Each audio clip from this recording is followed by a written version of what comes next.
friends, this is Jazz, and this is my walker friend, Georgie. Not to mistake him with Georgie from It. But anyway, I've been inspired to realize that walkers are just like us. There's something in them. There's some of their spirit still in them. So Georgie and I are going to review The Walking Dead, the final season, for the Xbox One, PC, PS4, and the Nintendo Switch. See, Georgie is so excited. He has just such viciousness in his eyes. Why are you looking at me like that? Best get on to the review. Alright, guys. The Walking Dead final season was released for the Xbox One, the PC, the PS4, and later to the Nintendo Switch.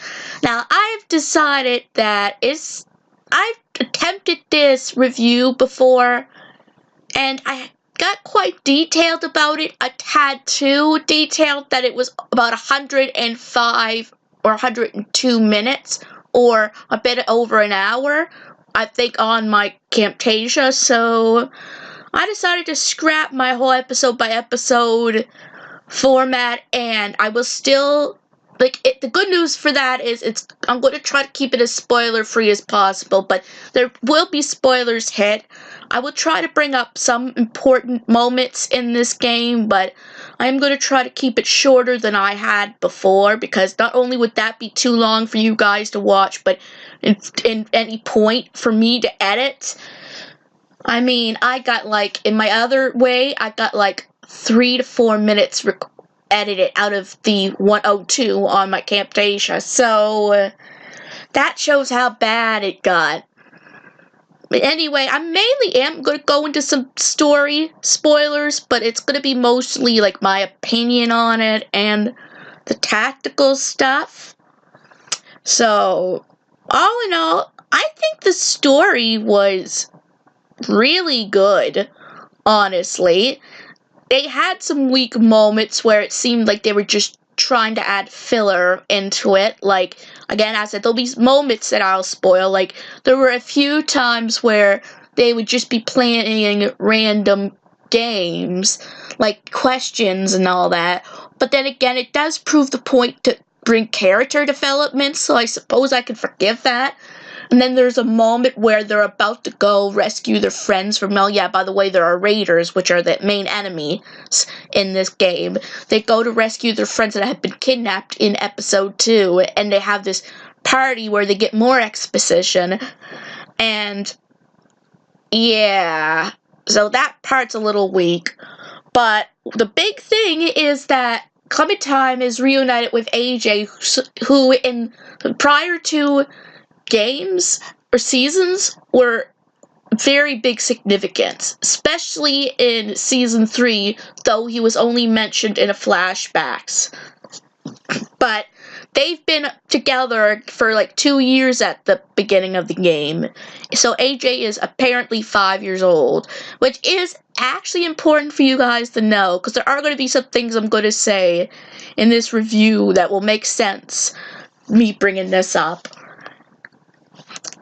So, as the story, I honestly think did bring a very good conclusion to everything, and as I said, there was moments where it just felt like filler, but in a way, good filler. Most of the time, the story was kind of, A to B, everything starts, we meet our 2 main characters, we get introduced into the boarding school, or the new area that they're going to be calling home, to traumatic event happens, to go into the biggest traumatic event happening, to trying to resolve it, to happy ending, or bad ending, or whatever it is, how you played the game. So it's kind of like an A, beginning, middle, and end. And I'm not saying that's a good thing in a way, because for the most part they don't add unnecessary plot lines. I mean, there is perhaps one, and I'm not saying it's all unnecessary, because this character is kind of important to the story in some way, but compared to the other characters introduced, he's like in it the least, like I'd say, and that character is James, who is introduced in episode 2, which is Suffer the Children, and he's pretty much a character that is a pacifist who doesn't want to harm or kill anyone, whether human or walker. And there's things that you do, like, he's one of the important characters, though, in this season, because I'm trying to think, there are 4 characters throughout the whole series, minus James until episode 2, that have, at the end, they have emotions on each episode, how you left this individual.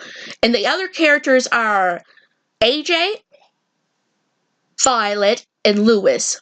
Violet and Lewis could be your romantic interest in the game. So AJ, James, Violet, and Lewis will always say you left them whatever. Right? And the other characters will say many little things like what you did, what impacted them in a way. So, my point being, out of the main character, out of 5, including Clementine, but out of James is like, oh no, there is a 5th, I apologize, and that is Lily. Oh yeah, spoiler alerts. Season 1, Lily returns as the villain. And I also think that her second-in-command, Abel, and one of the main character's sisters, Clementine, I believe.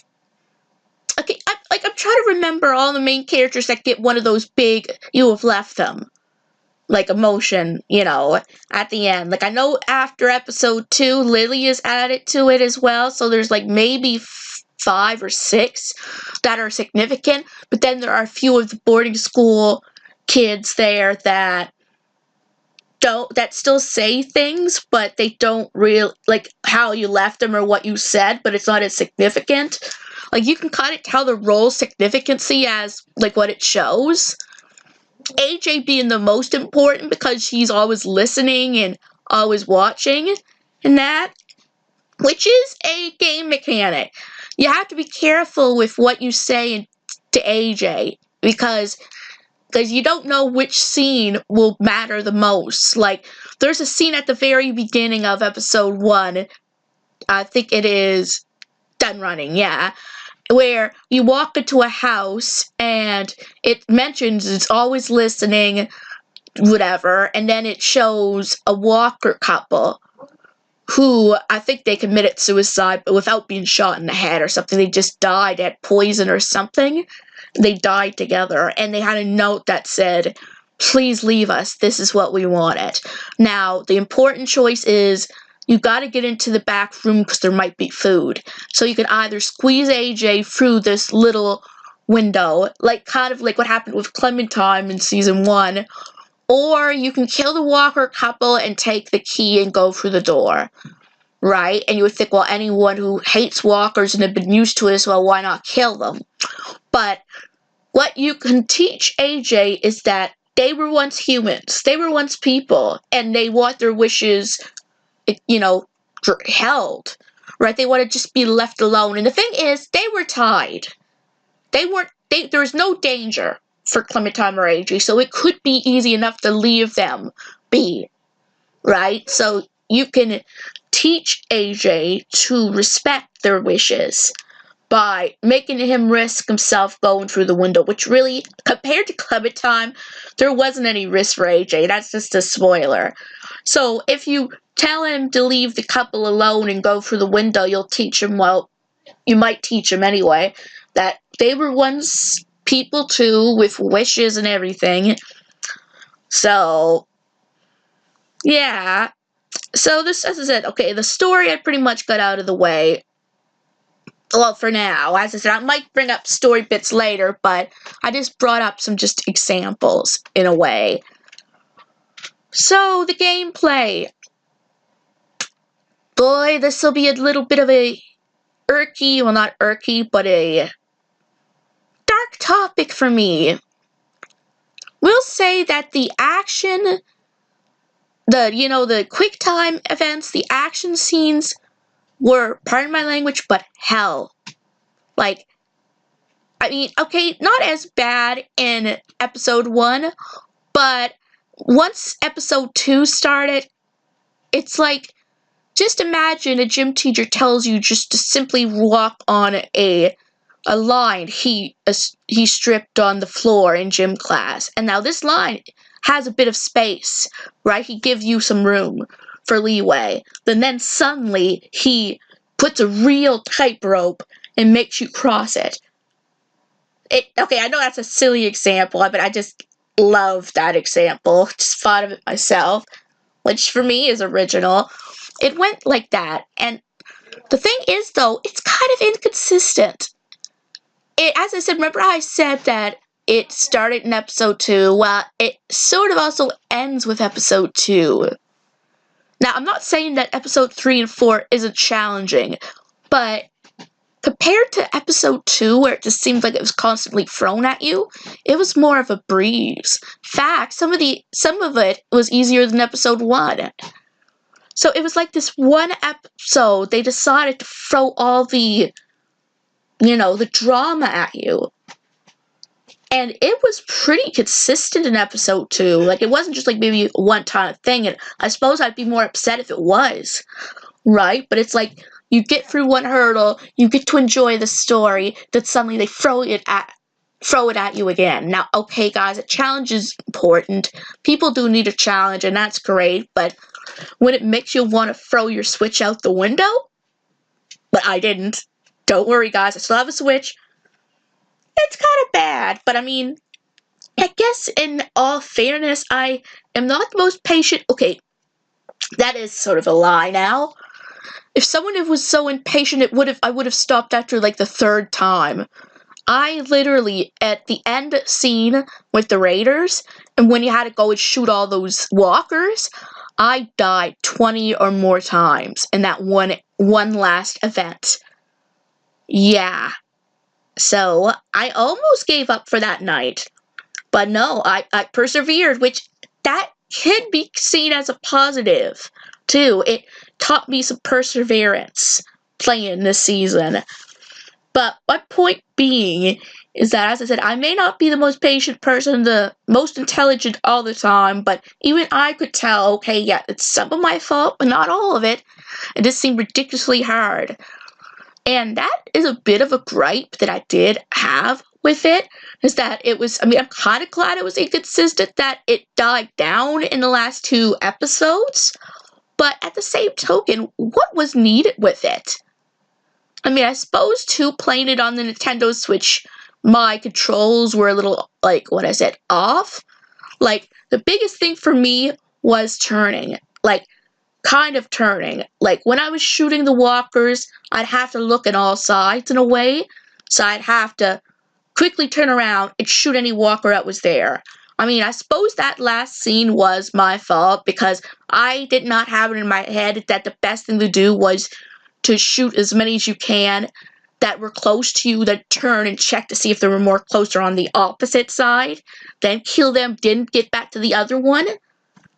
And that was all my fault. But honestly, I had to watch a walkthrough to figure that out. Like, I suppose, again, I must have been just really stupid. Because, I mean, come on, if the walker wasn't that close to you, why bother with it? Like, I should have thought that in my head. But any consolation, maybe if I play through it again, it won't be as extremely difficult as it was. I mean, I think maybe that's why the other episodes may not have seemed as hard in comparison. That's another plus with that one episode. Made the others look like a breeze. But yeah, there was different game mechanics. Like, they also taught you how to what is it? They built traps to kind of kill walkers, like, in that school, which is called Erickson's. Like, it's a boarding school for troubled kids. But you could use traps, which was really only used in episode 1. Maybe a bit of episode 1. They also, through James, introduced the trying to be a pacifist route, where you could there were scenes where you would have to just subdue the walkers to press James, and you would have to just stun them, like kick them, and then try to get away, which I didn't quite do. I mean, I didn't do terrible at the first time, but at least I didn't get you completely went against James' wishes by killing every single one, though I killed 3 or 4 by accident. Like, by pure accident, right? So there's different things. Like, they also introduced fishing, which, again, I sucked at. But that was later in the episode. In episode 1, they do show you how to fish with Violet. And another character named Brody. And that. So I really did enjoy most of the game mechanics that I understood. They also had, like, awesome collectibles. I mean, I totally missed out episodes 1, except for 2 of them. But for the most part, I collected all the collectibles in each episode, which for me, I was impressed. But I had to look at a walkthrough again. I mean, if you're not really persistent, you may not notice some of them. Like, I wasn't that, like, I was just excited to play the game the first time, during the first episode, so I wasn't paying attention to the missing collectibles. And I think the missing ones can only be found at, like, you can only find them at certain points in the game each episode, so you have to be aware that you have to collect them in order to collect them. Right? What else?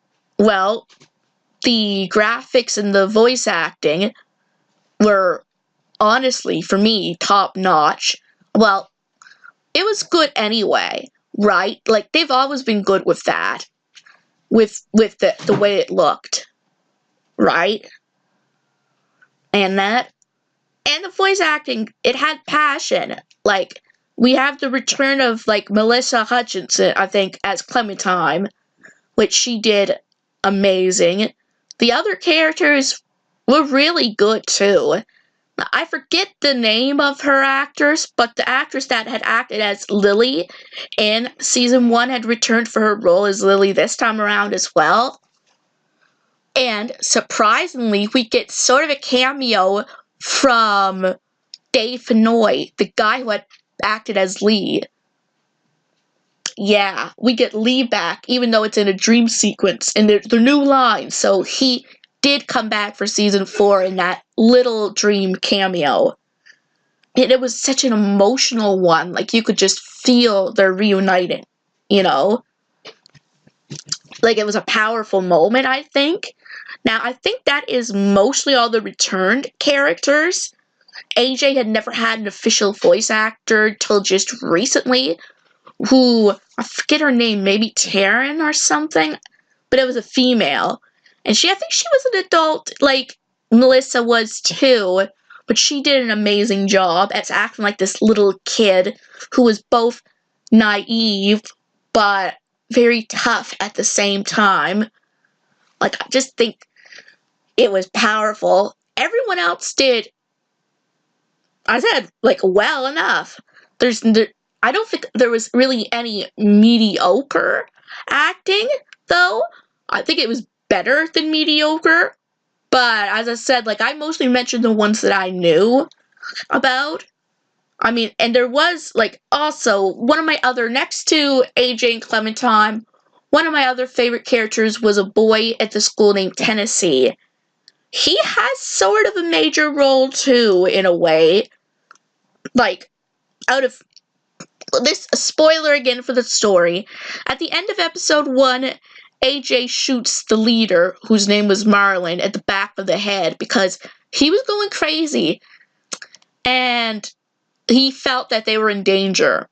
But at that time, they weren't. Marlon dropped his weapon, and it came to a shock to everyone, including Clementine. Like, he seemed at such a trance. And my point of bringing this up is they vote to whether to kick Clementine and AJ out because the AJ could be dangerous. And Tennessee is one of the 3 people out of 8 to vote them to stay. But I think that matters whether you become good friends with him or not. But he is really upset when, like, you're always voted to be kicked out. Right? That's just part of the story.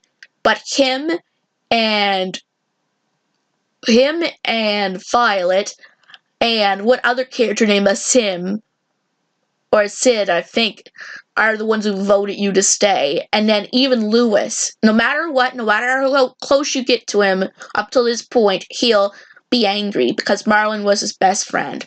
So Tennessee is a pretty important character in that front, and he does have major points in the story on like some of the very minor characters, right? And he is one of the characters that is a determinant, whether it's up to your actions, whether he lives or dies. Just like Lewis and Violet and James and Lily, there's quite a few characters that can be either dead or alive by the end of it. 10 is one of them. But 10 is also one of the most heartbreaking decisions. Because getting him to live is to tell AJ you don't trust him to make the right choices, which is so heartbreaking because he's 5 years old. A lot of kids can't make their own choices at that age, but he is very mature for his age and he's gone through a lot and he looks up to you like anything, and to tell him, no, you can't, I don't trust you, is this earth-shattering. Plus, if you do that, you lose your love interest. So, usually a lot of people go for, oh, I trust you, AJ. Poor 10 gets shot. But, I mean, he was holding Violet or Lewis back when he was trying to save them from his psychotic sister. Yes, he's the one that has that sister that I said that was psychotic. Or the sister in the end who has one of those determined, personalities. But yeah, as everyone did a good, again, back before I get off track, everyone did a very good job there. I mean, let me see, what else is there to talk about? Well, do the decisions matter? Well, yeah and no. We'll just say there are times where you gotta be careful what you say to AJ because it will determine the ending, how he turns out, in a way, and some of your decisions do matter to determine which character lives and dies. But honestly, it does make as much matter as the first season did, because the ending will always be very similar, minus 1 or 2 characters, like the difference. There are a few characters that always live no matter what. Now guys, I'm sorry, but I am going to have to spoil this part of it, so turn off now if you don't want to hear the ending. Well, Clem gets bit. Yeah, I know, boo, boo. So you think, oh god, she's going to die, or whatever. And AJ pretty much takes control. So then you either choose shoot her or leave it or turn like you did with Lee. So, does that choice, not even that choice matters. Because no matter what, he's not going to do either.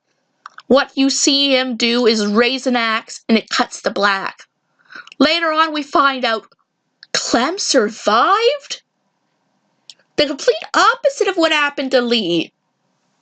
And she looked pretty bad, too. So, she was weak, she couldn't do anything. She was far into her bite. So, you would think, oh, she was gone. Oh, they ate Clem. They're doing what they did with Lee. No, it ended on a really good note. Now, yes, that is a very nice ending. In that way, everything's happy, they found their home. But, kind of, again, makes no sense. Now, here is the part where I brought up his age and how it matters. Alright, guys. Here is everything AJ did, especially during this scenario. He refused to leave her or kill her, cuts her infected limb off, makes fire or something with the items that they had, burns the bleeding limb to heal the wound, gets a piece of rope, ties it around her, like her leg, gets a wheelbarrow that they used to help. Oh, he also closed all the doors and killed the walkers. Climbed up, tied something. That was all before that. Used the wheelbarrow, got Clementine in it, pushed her through the walkers, got her back to the school. Yeah, he's 5. Plus, he was able to hold his own pretty well through those walkers. He literally helped her into that barn they were in. Like, he was her weight. She was 16. He was 5. Yeah. Makes no sense, does it? Not much. So, I mean, I could understand if he was even a little older than he was, but at 5 years old, he did all that. I mean, I could understand him being very smart, but the physicality of it would be almost impossible. I mean, I know they say, oh, you get a high adrenaline when you're panicked, when things are going on, but enough to make him Superman? Gosh, I would struggle with half those things. I mean, I think the person that I was supposed to tend to would be dead. Because, I mean, my anxiety doesn't help me either, but I mean, yes, I know he had signs of immaturity or just his normal, kid, way of thinking in previous scenes and everything, but my gosh, they're overthrown by his sense of maturity and survival. But again, my point being is that Clementine survived by some miracle. Okay, how did I know about everything he did? Some creator posted the possibility of what happened. And, because it was cut off, so it didn't show it. But the ability for him to do that was wow. But anyway, so far, I mean, not so far, but at this point, I thought the final season of The Walking Dead was not only tied up very well, was quite interesting to play, and I did enjoy it. Minus episode 2, which, you know what? For the heck of it, I already did plan it anyway. Somewhere, I would include one of these, how the characters were being left felt, in the end. Well, this episode 2 left Jazz feel effing pissed. Yeah. Okay, that joke out of the way. In all seriousness, 90% of the game was amazing. And I would highly recommend it for anyone. Now, if you're younger and you aren't as patient, I would recommend playing it with someone else to help you grasp that and keep your patience. But just for the story itself, I would just go on and play it. And what would I rate this game? At least a 7.5 out of 10, if not 8. So guys, if you enjoyed this review, give it a big thumbs up. And if you're new to this channel and you like what you see, please subscribe. It helps this channel a lot. And don't forget to hit the bell notification so you'll know when new videos are coming out. And I will see you guys in my next video.